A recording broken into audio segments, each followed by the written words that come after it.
தேசிய ஜனநாயக கூட்டணி எப்படியெல்லாம் சோசியல் மீடியா ஊடகங்கள் எப்படியெல்லாம் செயல்பட வேண்டும் என்பதற்காக மத்திய அமைச்சர் அர்ஜுன் ராம் மெக்வால் அவர்கள் இங்கு பல்வேறு அறிவுரை வழங்குவதற்காக வருகின்றிருக்கிறார்கள். அதே சமயம் எங்களது மாநில துணைத் தலைவர் திரு கரு நாகராஜன் அவர்களும் முன்னாள் ஆளுநர் மதிப்புக்குரிய டாக்டர் தமிழிசை சவுந்தரராஜன் அவர்கள் எல்லோரும் இந்த நிகழ்வில் கலந்து கொண்டிருக்கிறோம். நிச்சயமாக வர இருக்கிற பொதுத் தேர்தலில் தமிழ்நாட்டில் நடைபெற்றுக்கொண்ட ஒரு மோசமான ஆட்சி, சட்டம் ஒழுங்கு சரியில்லாத ஆட்சி, காவல்துறை தலைமை டிஜிபியை கூட போட முடியாத ஒரு ஆட்சி, இந்த ஆட்சி அகற்றப்பட வேண்டும் என்பதற்காகத்தான் இன்றைக்கு தமிழக மக்கள் தயாராகி கொண்டிருக்கிறார்கள். பாரத பிரதமர் நரேந்திர மோடி அவருடைய அந்த பொதுக்கூட்டத்தில் நான் கூட பேசினேன். நம்முடைய முதலமைச்சர் அவர்கள் பேசும்போது இது டெல்லிக்கும் தமிழ்நாட்டுக்குமான தேர்தல் அப்படின்னு சொல்லியிருந்தாங்க. நான் சொன்னேன், இல்லை, இது தமிழகத்தில் நடைபெறுகிற ஒரு குடும்ப ஆட்சிக்கும் தமிழக மக்களுக்குமான தேர்தல் அப்படின்னு நான் ஏற்கனவே அதில் பேசுவேன். அதுக்கு காரணம், இன்னைக்கு விவசாயிகள் கடனெல்லாம் ரத்து பண்ணுவோம்னு சொன்னாங்க. நீங்க ஒவ்வொரு விவசாயிகிட்டும் போய் கேட்கலாம், எந்த விவசாயியுடைய கடனும் ரத்து பண்ணலாம். சட்டம் ஒழுங்கு எங்கேயுமே சரியில்லை. டாஸ்மாக் ஊழல் கிட்டத்தட்ட அது மிகப்பெரிய ஒரு எண்ணிக்கையில் போய் கொண்டிருக்கிறது ஊழல். போதைப் பொருட்கள் எல்லா இடங்களிலும் கஞ்சா, பெத்தமைட்டின் போன்ற போதைப் பொருட்களை போட்டுட்டு 2 வயது சிறுமியை கூட விட்டு வைக்கல. 2 வயது சிறுமி கூட உடலிலே இரத்த காயத்தோடு பாலியல் வன்கொடுமை. நேற்று முன்தினம் தூத்துக்குடி விளாத்துக்குளத்திலே +2 படிக்கிற மாணவியை அரக்கர்கள் ஒன்று சேர்ந்து பாலியல் வன்கொடுமை பண்ணி கொலை செய்திருக்கிறார். இது ஏதோ இன்றைக்கோ ஒரு நாள் நடக்கக்கூடிய செய்தி அல்ல. தினம் பத்திரிகையை புரட்டி பார்த்தால் இந்த ஆட்சியினுடைய அவலங்கள், கற்பழிப்புகள், 60 வயது பெண்ணை விட்டு வைக்கிறது. அது காரணம் கஞ்சா. கையில புத்தகத்தை எடுக்கக்கூடிய மாணவர்கள் இப்ப பையில கஞ்சா வச்சிருக்கிறாங்க. இவ்வளவு மோசமான ஒரு ஆட்சி, இந்த ஆட்சி அகற்றப்பட வேண்டும் என்பதற்காக இன்னைக்கு தேசிய ஜனநாயக கூட்டணி உருவாகி இருக்கிறது. பொதுமக்கள் நன்கு புரிந்து கொண்டிருக்கிறார்கள்.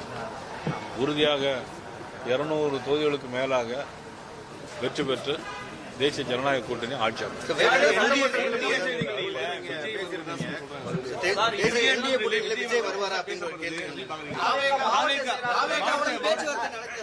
மாவட்ட செயலாளர்கள் மாவட்ட செயலாளர்கள் கூட்டணிக்கு போகணும்னு விருப்பம் தெரிவிச்சிருக்காங்க. இல்ல, அது பத்தி எனக்கு ஒன்றும் தெரியாது. உங்களுக்கு தெரிஞ்ச அளவு கூட எனக்கு விவரம் அதுல இல்ல. விஜயை பாஜக மிரட்டி சிபிஐ விசாரணைக்கு என்று அழைத்து கூட்டணிக்குள் இணைப்பதற்கான முயற்சிகள் நடப்பதாகவும் எதிர்க்கட்சிகள் தொடர்ந்து சொல்றாங்க. பாஜக விஜயோட பேச்சுவார்த்தை எதுவும் நடக்குதா? உங்களுக்கான விருப்பம் இருக்கா? எதிர்க்கட்சிகள் என்ன வேணாலும் சொல்லலாம். இப்ப எதிர்க்கட்சியில் சொல்ற பூரா என்ன சொல்றாங்க? அவ்வளவு பொய்யை தான் சொல்றாங்க. பொய்யிலே பிறந்து பொய்யிலே வளர்ந்த புலவர் பெருமானு ஒரு பாட்டு, அவ்வளவு பேரும் பொய்யை தான் சொல்லிட்டு. கொலைகள் நடைபெறுகிறதா இல்லையா? தினம் 1 2 நாங்குநேரில் கஞ்சா போட்டுட்டு போற வரவங்கலாம் வெட்டுறாங்க. சரி, மறுநாள் பேப்பர் எடுத்து பார்த்தா சிவகங்கையில கஞ்சா போட்டுட்டு போற வரவங்களாம் வெட்டுறாங்க. இப்ப இது யாரு செய்யறாங்க? ஆளுங்கட்சி தானே செய்யுது. அது காரணம் என்ன? கஞ்சா தானே. ஒத்துக்கொள்ளுகிறீங்களா? நீங்க கஞ்சா தான்.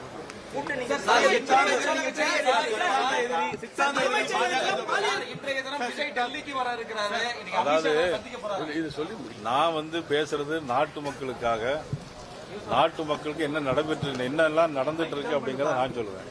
உங்களுக்கு எல்லாம் இருக்க ஒரே கவலை, கூட்டணி இருக்கா இல்லையா?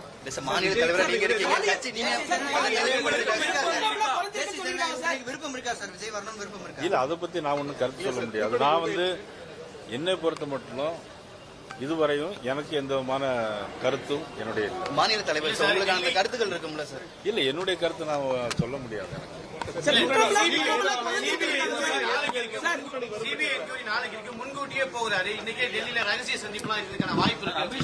அதாவது அவர் டெல்லிக்கு போறது எதுக்காக உங்களுக்கு தெரியும். இது முதல் முறை போல கரூர் நடந்த சம்பவத்துக்காக அவங்க போயிட்டு இருக்கிறாங்க. அதுக்கு அதையும் இதையும் நீங்க இணைத்து பேசுவது என்பது அது இப்படி எந்த வேலை இருக்குன்னு கூட்டணி வந்தா ஒத்துக்க மாட்டீங்க. இல்ல, அதை பத்தி நான் இன்னைக்கு எந்த கருத்து நான் சொல்ல முடியும். திமுக கூட்டணி கட்சிகள் சிலிண்டர் விலை பெட்ரோல் தட்டுப்பாடு குறித்து போராட்டம் பண்றாங்க சார் நாளைக்கு. அதாவது ஒன்று புரிஞ்சுக்கணும், நான் அன்னைக்கு ஏற்கனவே சொன்னேன். அதாவது இன்னைக்கு கப்பல் வந்திருக்கு, எதனால் வந்திருக்குன்னு தெரியும். ஒரு உண்மை நிலைமையா நாட்டு மக்களுக்கு போயிடுச்சு. உலகம் பூரா போர் நடந்துட்டு இருக்கு. ஆனா இந்தியாவில் மட்டும் எந்த போரும் இல்லை. ஆனா இங்க தமிழ்நாடு மட்டும் தான் ஒரே அக்க போராரு. தமிழ்நாட்டில் மட்டும்தான் ஒரே அக்க போராரு. இந்தியாவில் எந்த போரும் இல்லை. ஆனா உலகத்துல போர் நடந்துட்டு, போர் நடக்கக்கூடிய காலங்கள் என்னெல்லாம் நடைபெறுங்கிறது உங்களுக்கு தெரியும். ஆனாலும் பிரதமர் நேற்று பேசியிருக்காங்க, இது குறித்து கூட்டம் போட்டிருக்காங்க. எல்லாத்துக்கும் முறையா கொடுக்க வேண்டுங்கிறதுல இன்னைக்கு மத்திய அரசாங்கம் அதுல கண்ணும் கருத்துமா இருக்கிறாங்க. இவ்வளவு பேசுறவங்க சிலிண்டருக்கு 100 ரூபாய் குறைப்புன்னு சொன்னாங்களா, குறைச்சாங்களா? பெட்ரோலுக்கு 10 ரூபாயும் டீசலுக்கு 5 ரூபாயும் குறைப்புன்னு சொன்னாங்களா, இதுவரைக்கும் குறைச்சாங்களா? இல்ல காவிரி குண்டாறு இணைப்புன்னு சொன்னாங்களே, இணைச்சாங்களா? உங்கள் தொகுதியில் முதலமைச்சர் நான் முதல்வன் திட்டம் ஏதாவது நிறைவேற்றினார்களா? அதையெல்லாம் பற்றி சொல்லாமல் நடைபெறுகிற உலகத்தில் நடைபெறுகிற போர் காரணமாக ஒரு சில சூழ்நிலை ஏற்பட்டால் கூட இதையெல்லாம் பெருசுபடுத்துவது எந்த வகையில் நியாயமா இருக்க முடியும்?